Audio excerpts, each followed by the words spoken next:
Thrive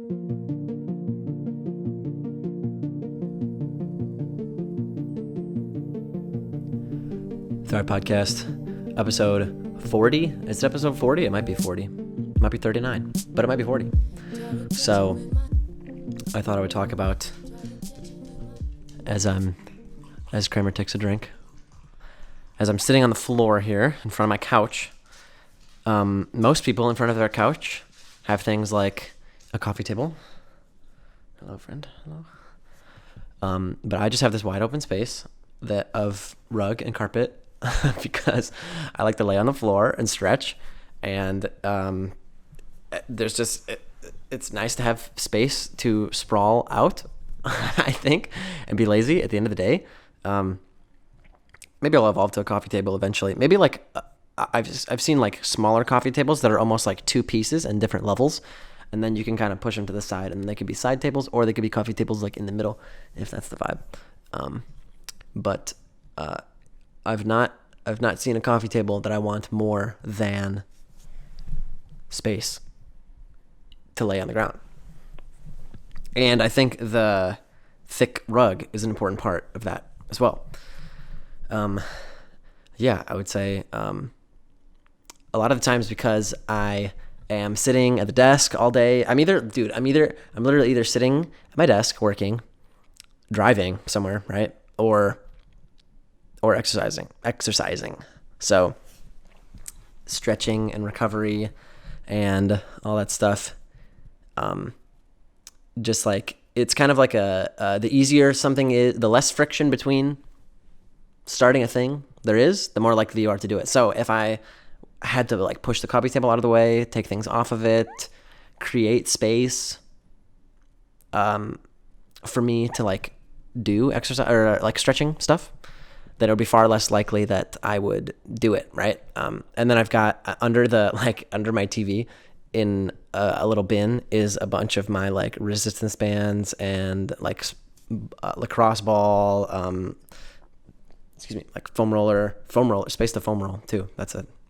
I also do that here. I have like one of those massage gun things. I went over a lot of this stuff. I made a video of like knee health products that helped me in that. And a lot of the stuff in my like stretching healing bin is like what I use when I lay down on the ground, watch football, stretch. I'm about to watch football here. I'm being lit by my key light here is the white TV screen before I switch it to football. Is that a segue into football, or do I keep talking about stretching on the ground? I'll talk about stretching on the ground for a bit longer. I think just general mobility and stretching, because it's something. Okay, so there's a couple ways I want to go with it. I want to talk about how it's helped like the knee health thing a lot, and I want to talk about how it's not something, I don't do it as something like at the beginning of the gym, at the beginning and the end of my gym workout, right? So I'll talk about that first. So a lot of times I think people see stretching or just like kind of extra fitness stuff as something that you need to do at the gym, right? And since I've been, I made a whole video about this too, how I've been like doing a bunch of different fitness things. Since I've kind of been distributing smaller doses of fitness throughout the day, it's been easier to do more things, including like stretching, core, yoga, all of these things that like, if my daily dose of fitness was just like going to the gym for, an hour or 2 hours or whatever, those are things that I would have get to the end of the workout, end of the lifting and be like, I'll push that off. I'll do that another time. Like I'll do it tomorrow. And this way, when it's just kind of easy and accessible all around the house to do fitness stuff, when all I have to do is like pick up my yoga mat, it's like right there. All I have to do is pick it up, roll it out. I don't have to move stuff out of the way. Or if all I have to do is literally lay down on the thick, nice carpet and soft pillows around me, right? And stretch, then I'm much more likely to do it. I'll just literally drop down and do it, right? There's no friction between me and doing it, So that's like a habits 101 like thing, right? The easier it is to do something, the more likely you are to do it, whether it's a good or bad habit, right? So like you want to build up, you want to increase friction for stuff you're trying to not do and decrease friction for stuff you're trying to do.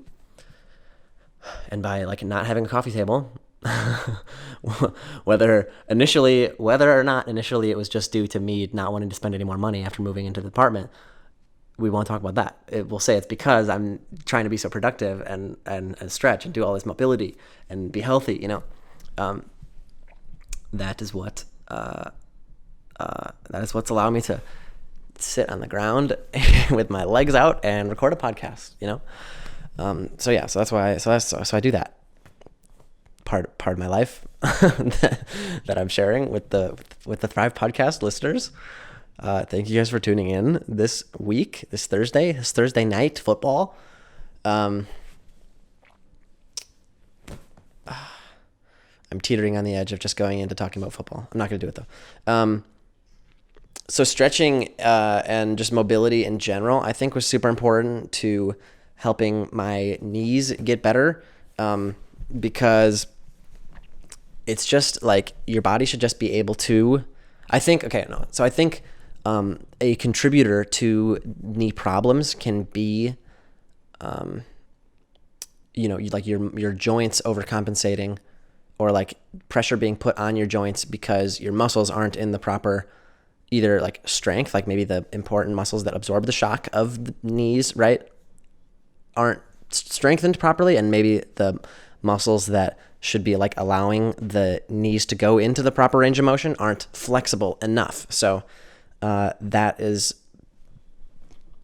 why I think it's super important to be stretching. And like hamstring, I think, is one of the big, hamstring and ankle, I think, as far as like knee mobility are the important things. So hamstring, whether that's just like being able to touch the ground, being able to bend over with straight legs and touch the ground, or like having proper like spinal hinge mechanics, I think, are the like things that your hamstring mobility should let you do to like let your legs absorb the proper amount of force that they should, and not bring that pressure to your knees, right? And ankle mobility is another one of the things that like the Knees Over Toes program does. Like almost all of the exercises in that like help you focus on ankle mobility, because like ankle mobility allows your like knee to go farther over your toe instead of like pressure going straight down and being absorbed through the knee, right? Being able to flex deeper into the range of motion is super, like your knees should be able to do it, you know? I was at my sister's house today, and one of my youngest niece is just learning to walk, and it was the classic like, wow, she has really great like hinge mechanics and squat mobility, you know?